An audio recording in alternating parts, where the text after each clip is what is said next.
Hi, this is Alicia Buchanan, founder of AliciaBuchanan.com and the facilitator for Golden Opportunity to Develop Ministry, which provides emotional support and mental health support. So I wanted to come and talk with you all about loving in action as we prepare for the holiday season, wanting to encourage you to be positive with family members, with friends, and with even strangers. So in 1 John 3:18, it talks about loving in action. And when you're loving in action, it's more than just professing with your words that you love someone or that we are the world. It is actually being that love, being that kindness, being that respect that people need to see. And I just want to provide you with some strategies during this holiday season. Because I want to ask you a question. When you think about the holidays, what do you normally think about? Winter, or you may normally think about cold weather. And a lot of seasons, it's normally cold during this time. So just when you're thinking about that, it affects a lot of people, especially people who are dealing with depression or people who have been isolated. And when you're talking about family members, we're coming back together. A lot of people may be disconnected or discord, or there may be dysfunction in families. But I just wanted to encourage you to love in action and to remember the season that we're in, because a lot of people have been isolated. So you want to show that. You want to be that encouragement. But it first starts off with you and with us. Is doing the emotional work that's necessary before you come around people during the family season, Thanksgiving, Christmas, and all the different holidays that you celebrate. Is doing emotional work, thinking positively, spending time for yourself in self-care and self-compassion, being forgiving to yourself, because society is not a forgiving society, but we want to be forgiving and loving to ourselves first, so that when we go around other people, we're not carrying a lot of baggage, we're not in bondage, we're not weighed down and oppressed with all of that negativity, and it impacts people, and then people go back and return to their day-to-day life more hurt than they already were. So we want to be mindful of that. And also, if you are out shopping, being aware of your surroundings. So I've gotten feedback from you all about addressing mental health issues and also trust and boundaries. So that's the first part, is about the mental health, thinking positively, getting natural sunlight. I'm a sun person, so I have to make sure that I'm outside in the sunlight, especially during this season. It's not as cold outside right now, but still getting outside, going to the shopping centers and walking around or walking outside, even if you don't have the resources to shop, but just connecting in that way so that you're feeling that positive energy and refueling.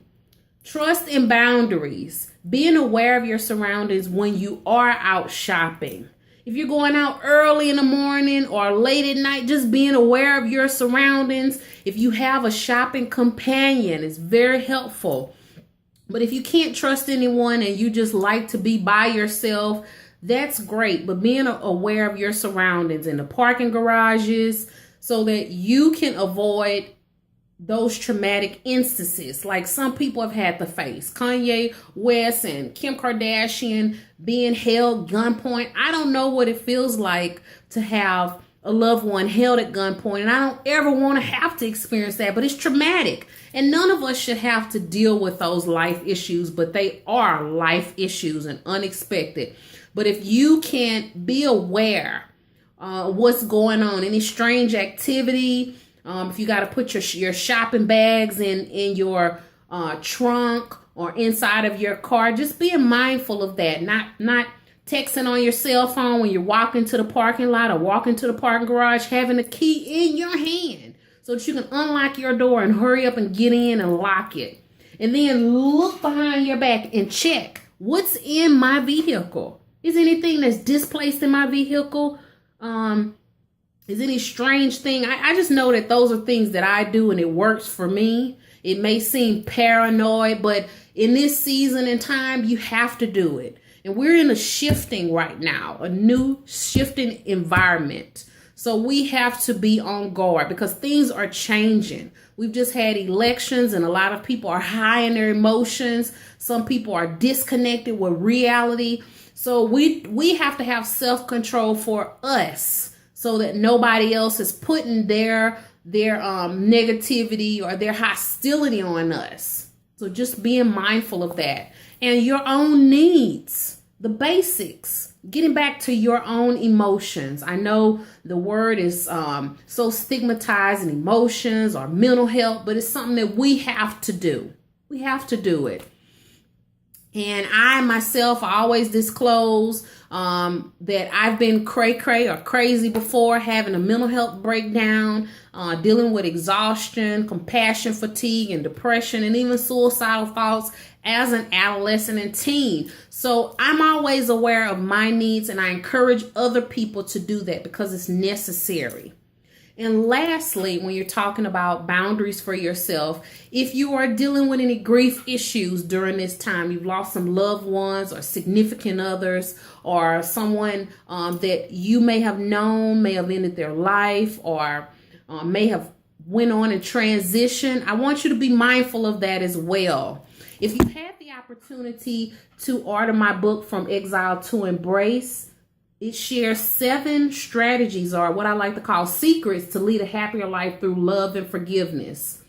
It's more than a self-help book. It is jam-packed with action steps to deal with emotional issues, deal with those life challenges, because the circle of life is a continuous process. It's not something that just happens in life and then we move on. Things are going to happen all the time, whether good or bad, but you got to have the strategies of how you're going to deal with it.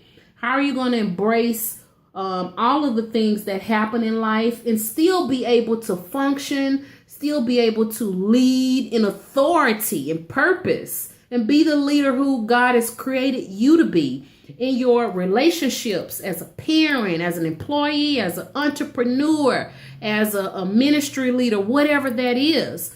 It gives you those strategies.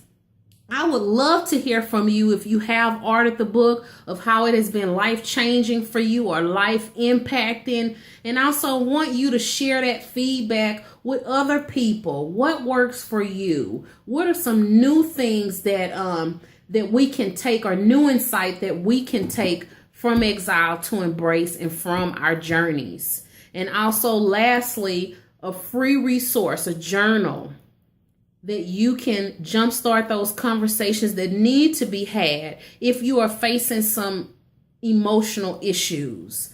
We don't want to be on public display when we're starting to have breakdowns like Kanye West is in the news right now, or even as I share some of the challenges I've had to face when I was having breakdowns.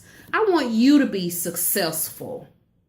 You are so capable. You have so many positive things inside of you, and I know that God is birthing so many things out of you: ministry, businesses, and even relationships. So I encourage you to take advantage of those resources and to really stay connected. Stay connected in your faith. Stay connected in your spiritual walk during this holiday season. Don't get caught off guard with life challenges. Let's be prepared. Let's be equipped. And let's stay blessed, because we already are. So until next time, I'm excited to share more updates with you, to keep us all refreshed and keep us going. And I'm really excited about the journey that is taking place even at this moment. This is Alicia Buchanan, founder of AliciaBuchanan.com. Make sure you take the opportunity to order your book at FromExileToEmbrace.com. Stay blessed. Stay encouraged. Until next time.